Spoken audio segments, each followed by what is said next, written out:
For this problem, we have to figure out what type of coins Surya has. We know that she has two identical coins that are worth 10 cents. This means each coin is worth 5 cents. The name for a coin that is worth 5 cents is a nickel, so the answer to this problem is a nickel. For this problem, we have to figure out what coins he has. We know that he has two different coins and they add up to 11 cents. We can solve this problem through trial and error. We can test out combinations of two coins and see which ones add up to 11 cents. The only combination that works would be a dime and a penny, so the answer to this problem would be a dime and a penny. For this problem, we have to figure out what coins Susan and Conrad have. We know that Susan has three different coins and they add up to 31 cents. We know that she must have a penny because all of the other coins end in a 0 or a 5. So that means two coins add up to 30 cents. The only way for two coins to add up to 30 cents would be a quarter and a nickel. So Susan has a quarter, a nickel, and a penny. We also know that Conrad has three different coins and they add up to 36 cents. Conrad must also have a penny because all of the other coins end in a 0 or a 5. The only way for the two remaining coins to add up to 35 cents would be a quarter and a dime. So Conrad has a quarter, a dime, and a penny. For this problem, we have to figure out what coins Dominic has. We know that Dominic has three different coins and they add up to 61 cents. One of the coins must be a penny because all of the other coins end in a 5 or a 0. The other two coins are a $half coin and a dime because that is the only way for two coins to add up to 60 cents. So the answer to this problem is a $half coin, a dime, and a penny. For this problem, we have to figure out the value of Miria's 6 coins. We know that she has 6 coins and they are either dimes or nickels. We also know the number of nickels is twice the number of dimes. This means that she has 4 nickels and 2 dimes because 4 is twice as large as 2. We can find the value of her 6 coins by finding the sum of 4 nickels and 2 dimes. That would be 5 cents plus 5 cents plus 5 cents plus 5 cents plus 10 cents plus 10 cents. And that would give us 40 cents. So the value of our 6 coins is 40 cents. For this problem, we have to figure out the 4 coins. We know that Jeremy bought a bubble gum that cost 55 cents and paid for it with exactly 4 coins. We can solve this problem through trial and error.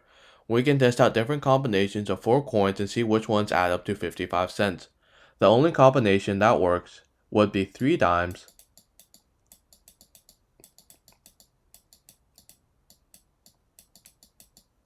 and 1 quarter. These 4 coins add up to 55 cents. So 3 dimes and 1 quarter would be our answer. For this problem, we have to figure out how much money Christina has altogether. We know that Christina has 6 coins that are consisted of quarters, dimes, and pennies. We also know that she has more quarters than pennies. So that means the number of quarters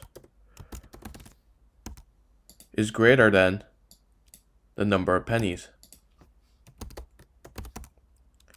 We also know that she has more dimes than quarters. So that means the number of dimes is greater than the number of quarters. So this means that she has 3 dimes, 2 quarters, and 1 penny. We can find how much money she has altogether by finding the sum of 3 dimes, 2 quarters, and 1 penny. That would be 10 cents plus 10 cents plus 10 cents plus 25 cents plus 25 cents plus 1 cent, which is equal to 81 cents. So the answer to this problem is 81 cents. For this problem, we have to figure out how many coins she received. We know that she exchanged 3 $1 bills for nickels and dimes. We also know that she received the same number of nickels as dimes. To solve this problem, we have to divide $3 by the sum of a nickel and a dime because for every nickel she received, she also received a dime. The sum of a nickel and a dime is 5 cents plus 10 cents, which is equal to 15 cents. Next, we have to divide $3 by 15 cents to get how much of each coin she received. In this case, that would be 20. So this means she received 20 nickels and 20 dimes. The total number of coins she received would be equal to 20 plus 20, which is 40. So the answer to this problem is 40 coins. For this problem, we have to figure out how much more money Maya will have than Jack after Jack gives Maya 10 nickels. We know that Jack has 6 more nickels than Maya. Let's assume that Jack has 10 nickels.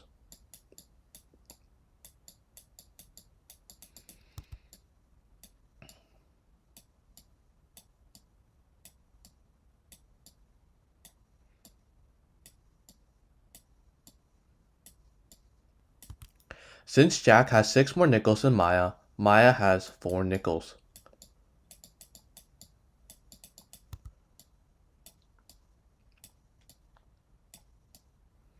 Now let's have Jack give 10 nickels to Maya. Now Jack has nothing and Maya has 14 nickels. Since Maya has 14 nickels more than Jack, the amount of money Maya has more than Jack is equal to 14 times 5 cents, which is 70 cents. So the answer to this problem is 70 cents. For this problem, we have to figure out how much each piece of candy costs. We know that Parisa spent 3/4 on 2 pieces of candy. We also know that one of the candies costs 35 cents more than the other. Let's have candy A represent the cheaper candy.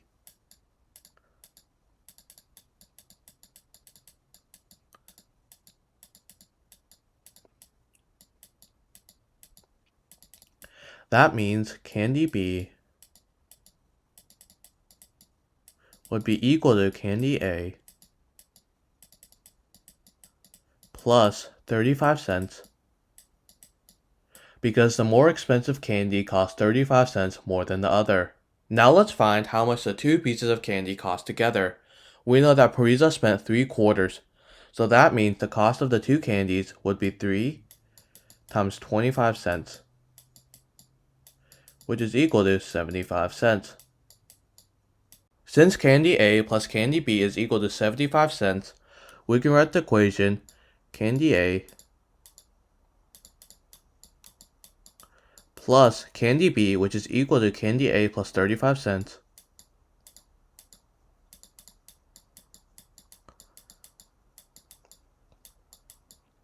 is equal to 75 cents. We can subtract 35 cents from both sides and add up the candy A's to get 2 candy A is equal to 40 cents. So that means candy A is equal to 20 cents. Since candy B is equal to candy A plus 35 cents and candy A is equal to 20 cents, we know that candy B is equal to 20 cents plus 35 cents, which is equal to 55 cents. So the answer to this problem is 20 cents and 55 cents. For this problem, we have to figure out how many pennies were contributed. We know that a group of students contributed $1.21 and each student paid his or her share with the same 2 coins. Let's start by finding the factors of 121. They would be 1, 11, and 121. Since a class cannot consist of 1 student or 121 students, that means the class must have consisted of 11 students. Since each student paid with the same 2 coins, we know they contributed the same amount. So we can divide $1.21 by 11, and we get that each student contributed 11 cents. The only way 2 coins can have a combined value of 11 cents would be 1 dime and 1 penny. So that means each of the 11 students contributed 1 penny. So the answer to this problem would be 11 pennies. For this problem, we have to figure out which 4 types of coins he has and how many of each coin he has. Since he has $5.24 in his coin bank, we know that he has 4 pennies because that is the only way the remaining amount can end in a 0 or a 5. Since he has 4 pennies, we know that he has 4 coins in each of the remaining 3 types because each type has the same number of coins. Now let's subtract the 4 pennies out of our total. So $5.24 minus 4 cents is equal to $5.20. Now we can divide $5.20 by 4 because he has 4 coins in each of the remaining 3 types. So $5.20 divided by 4 is equal to $1.30. That means one coin from each of the 3 different types adds up to $1.30. The only possible combination of 3 different coins that meets this requirement is a $1 coin, a quarter, and a nickel.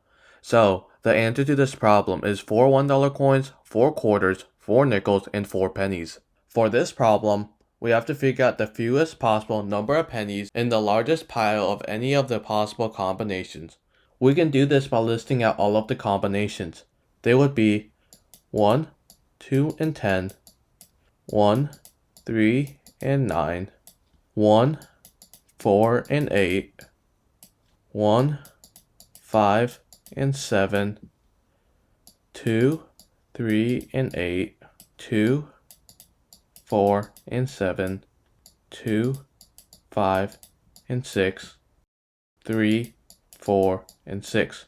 The smallest number that is the largest in their respective combination is 6, so the answer to this problem is 6 pennies. For this problem, we have to figure out how many candy canes Kathleen sold if she made a profit of $5. We know that she bought 4 candy canes for 50 cents and then sold 3 of them for 50 cents. Let's assume that she bought and sold 12 candy canes at a time because 12 is the least common multiple of 4 and 3. The cost of 12 candy canes would be 12 divided by 4 times 50 cents, which is equal to $1.50. The revenue from the candy cane would be 12 divided by 3 times 50 cents, which is equal to $2. The profit from 12 candy canes would be equal to $2 minus $1.50, which is equal to 50 cents, since profit is equal to revenue minus cost. Since Kathleen made a profit of $5, we have to divide $5 by 50 cents to get how many times she sold 12 candy canes. In this case, that would be 10 times. To get our final answer, we would then do 10 times 12, which is equal to 120. So the answer to this problem is 120 candy canes. For this problem, we have to figure out how many nickels there were in the change. We know that Lorenzo had $6 that were exchanged for nickels and dimes. We also know that the number of nickels is the same as the number of dimes. We can solve this problem by dividing $6 by the sum of a nickel and a dime, because for every nickel that he received, he also received a dime. The sum of a nickel and a dime is 5 cents plus 10 cents, which is equal to 15 cents. Next, we can divide $6 by 15 cents. So $6 divided by 15 cents is equal to 40. So the answer to this problem is 40 nickels. For this problem, we have to figure out which coin Angela lost.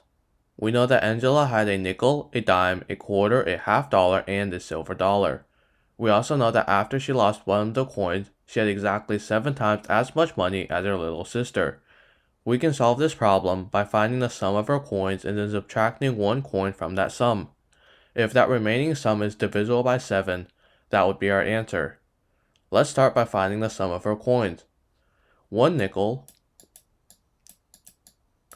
plus 1 dime plus 1 quarter plus half a dollar plus a silver dollar gives us a sum of $1.90. We can start by subtracting a nickel from this sum. $1.90 minus 5 cents gives us a value of $1.85. $1.85 divided by 7 gives us a remainder of 3, so this is not our answer. Next, we can subtract a dime. $1.90 minus 10 cents gives us a value of $1.80. $1.80 divided by 7 gives us a remainder of 5. Next, we can subtract a quarter. $1.90 minus 25 cents gives us a value of $1.65. $1.65 divided by 7 gives us a remainder of 4. Next, we can subtract half a dollar.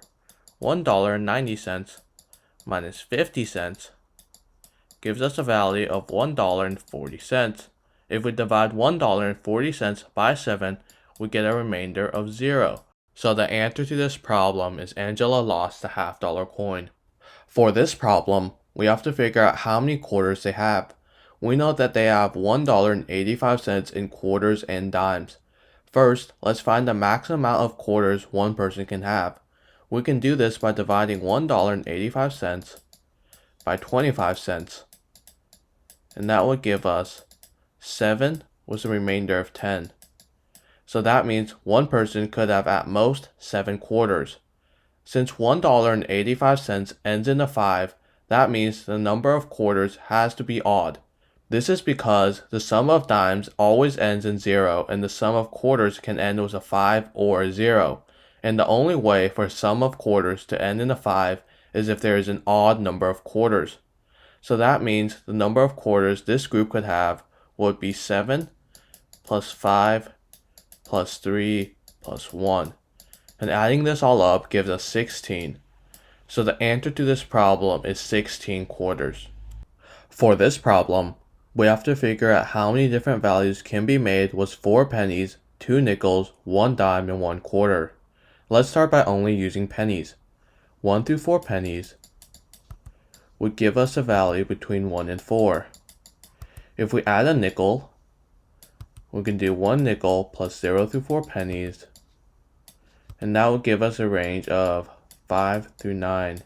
If we use a dime, plus 0 through 4 pennies, that would give us a range between 10 and 14. If we have a dime plus a nickel plus 0 through 4 pennies, that would give us a range of 15 through 19. If we have a dime plus 2 nickels plus 0 through 4 pennies, that would give us a value between 20 and 24. Since we can make any value between 0 and 24 with pennies, nickels, and dimes, we can add a quarter and this would increase our range by 25. So that means 1 quarter plus 0 to 1 dime plus 0 to 2 nickels plus 0 through 4 pennies would give us a range of 25 through 49. As you can see here, we can make any value from 1 through 49. So that means the answer to this problem is 49 different values.